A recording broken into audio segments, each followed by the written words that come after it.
Alright, welcome back to my YouTube channel. I'm Andy's Vlog. Eto, talagang mainit, matindi na naman mga kaibigan. Itong bibigyan natin ng kaunting komentaryo, public opinion tungkol dito sa pag-aresto ng ICC sa dating Presidente Digong.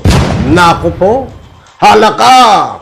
Nandiyan na ang 2 batalyon na PNP sub sa Davao para arestuin ka. Ayon po sa nakalap nating mga informasyon. At siyempre, ngayon po ay buwan ng June 2, 2024. Ang pag-aresto dito sa dating Presidente Digong. Nako po, napakainit nito. Halaka, nagtatago na ito. Yan po lahat at marami pang iba ang ating tatalakayin. At kung bago pa lang po kayo sa aking maliit pa na YouTube channel, inaanyayan ko po kayo. Please subscribe. Sabay-sabay po nating i-like ang video na ito kung nagustuhan niyo po. Palakpakan muna mga kaibigan. At pampagana, shoutout po sa lahat. Marami nagabangho ng mga masugid natin taga-subaybay. Kahapon wala po tayong upload. Maghapon dahil tayo ay abala po sa ating anak. Siyempre nagdaos po tayo ng kaunting kaarawan kahapon. Nagdasal, nagpasalamat sa ating Panginoon. At siyempre, nag-share ng kaunting blessing sa mga karapat-dapat. Yun lang po, very simple celebration with my sa aking bunso na anak mga kaibigan. Muli po, maraming salamat. Okay, dire-diretso na po tayo. At ito nga po, para sa lubos, niyo pong maunawaan mga kaibigan, ay bigyan po natin at samahan po niyo po ako. Pakinggan, panoorin itong pag-aresto dito sa dating Presidente Digong ng ICC. Talagang matunog ngayon ng ICC. Ito po, pakinggan po natin at panoorin, please. ICC warrant versus Duterte, others by June. Ay ngayon po ay buwan ng June. June 2024.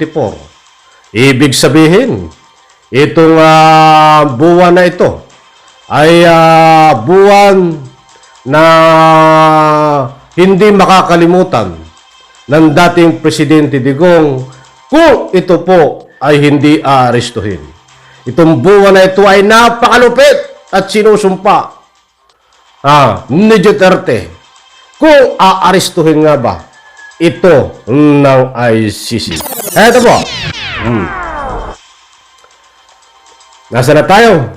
Expect a warrant of arrest to be issued against former President Rodrigo Duterte and others in connection to the investigation of the International Criminal Court by June. Inuulit ko, talagang matunog ang buwan ng June, mga kaibigan. Ay baka kaya pala wala sa bansa.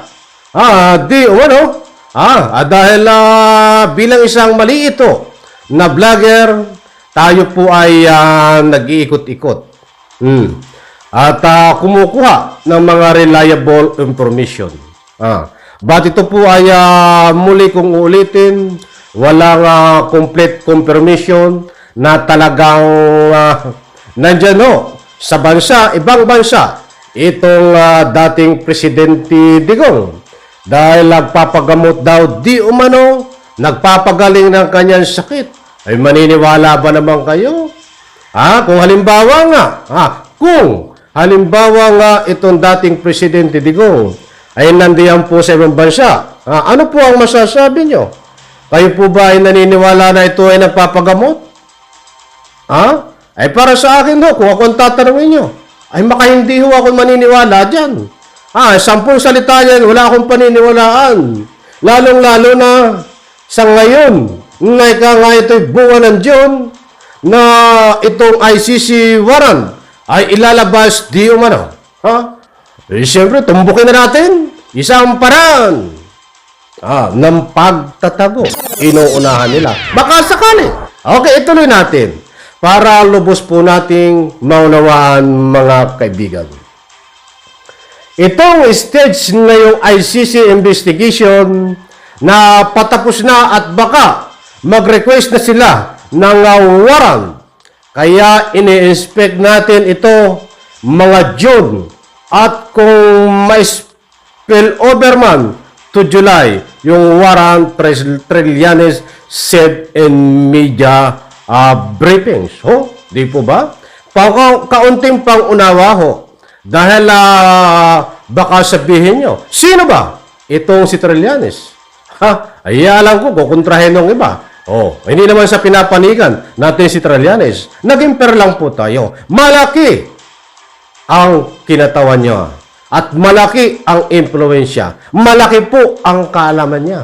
Dahil siya po, isa siya sa mga ikangapoy kumontra dito sa usapi ni Digong at may access po siya sa ICC dahil isa po siya sa tumatayong complainant. Mga kaibigan. At kaya sinasabi din niya yung mga nakukuha niyang impormasyon. Bagamat ay bawal ilabas, but nakakuha po siya ng mga impormasyon galing sa internal ICC. At para sa ikangay, talagang merong option 2, ay sinaliksi ko. Itong abogado, kinatawan ng ICC, si attorney. Sino ba itong pasensya na? Nasa na yung record ko, nawala dito. Isang abogado na pinapatunayan niya by June or July, ay lalabas ang warrant of arrest, mga kaibigan. Tara ba? The ICC is the stage where they are wrapping up the investigation and they may request a warrant, so we are expecting this by June and it may spill over to July. Nako po. Kung ibig sabihin ay napakaliwanag, ay talagang sinigurado. Sinigurado talaga. Dahil pinapaliwanag ho nila sa taong bayan, mga kaibigan. Kaya't napakaganda po nung sinabi nila. Kung hindi man lumabas ng June ang warrant of arrest ng ICC, ay sinabi po nila ay pwedeng lumabas until July. At baka nga hindi lumabas ng June. Siyempre kami ay damay din.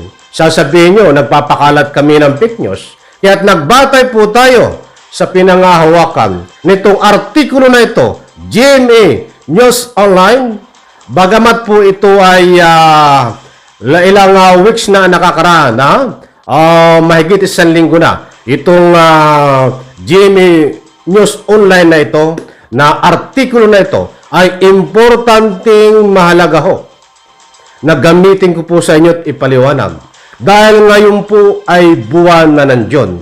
Baka sabihin nyo, ako po ay nagpipik news. Yan po ang katibayan natin. Galing GMA Newsline. Kasi kayo ay magtatanong, buwan na ng June, ba't hindi pa naaresto itong si dating Presidente Duterte? Yan nga ang paliwanag po at gusto kong ihatid sa inyo. By June or July, kung hindi by June or July, mga kaibigan, kaya't abangan po natin kung ano po ang kahinat na nito. Bagamat napakainit na usapin na itong 2 batalyon na PNP SAF na pinadala ng ating kasalukuyang presidente diyan sa Davao. Lumalabas inamin ng mga batikang analyst. Hindi lang po 1, 2. Marami po silang umamin. Hindi ko naiisa-isahin ang pangalan. at baka tayo ay kulangin sa oras, ay ayon po sa kanilang pag-analisa, ang unang dahilan pala ng pagpapadala ng 2 batalyon na PNP SAP DNO sa Davao. Una, ay paghahanda sa pag-aresto, sa nalalapit na pag-aresto dito kay Kibuloy ng ICC. Nagbatay po tayo mga kaibigan sa mga batikan na analyst. Pangalawa, siyempre, itong pag-aresto, tugisin, itong tago ng tago na si Kibuloy. Yan ang pangalawang dahilan, mga kaibigan. At siyempre, alam ko ho, mayroon silang confidential, nag-alawang na dahilan ay hindi po nating ipaliwanag sa panahon po ngayon. Dahil ayaw ko po maistorbo sila. Kung ano man ang confidential na layunin po nila para sa ikaganda po ng takbo. Paghuli kay Kibuloy, pag-aresto na nalalapit di umano dito sa dating Presidente Digong. Mga kaibigan, gusto ko pong kunin ang inyong panig, public opinion. Diyan po sa comment section, huwag po kayong matakot. Magbigay ng public opinion, karapatan nyo po yan. Dahil 73% kapwa natin na mamamayan, ikaw, ako, at sino mang naniniwala, taong bayan, 73% na po ang naniniwala. Kailangang arestuhin ng ICC itong dating Presidente Digong. Ayon po yan sa survey, mga kaibigan. Kaibigan, mga mahal kong taga-subaybay, isa ka ba sa naniniwala dito sa 73% na survey na tanan-tanan na taong na mamamayan ay naniniwala po? Kung isa ka nakasama na bumoto at pabor sa 73% na pabor na arestuhin itong ating dating Presidente Digong, diyan po sa comment section. Isang public opinion lang po. Huwag kayong matakot. Open po yan. Buzzers man o hindi, walang problema ho. Buong puso ko ho, ire-respeto. Maraming salamat. Alam ko nakuha nyo ang gusto kong ipunto, mga kaibigan. Hindi ho tayo nagpapakalat ng anumang fake news. Kung tayo mayroon bang mga public opinion, komentaryo, tayo po ay mayroong pinagbabatayan. Hindi ko po yan ika nga po kayo kayang ligawin dito sa maliit kong YouTube channel. Bilang bahagi ho ng aking komentaryo, karapatan po natin magbigay ng public opinion. Yan po ang gusto kong ipunto sa madalit salita. Kaya ko po kayong bigyan ng anumang fake news. Sana po. At alam ko, naunawaan niyo po ako. Isang like lang po sa video na ito. Maraming salamat. Pagpalain po tayo lahat. Bye-bye, palakpakan.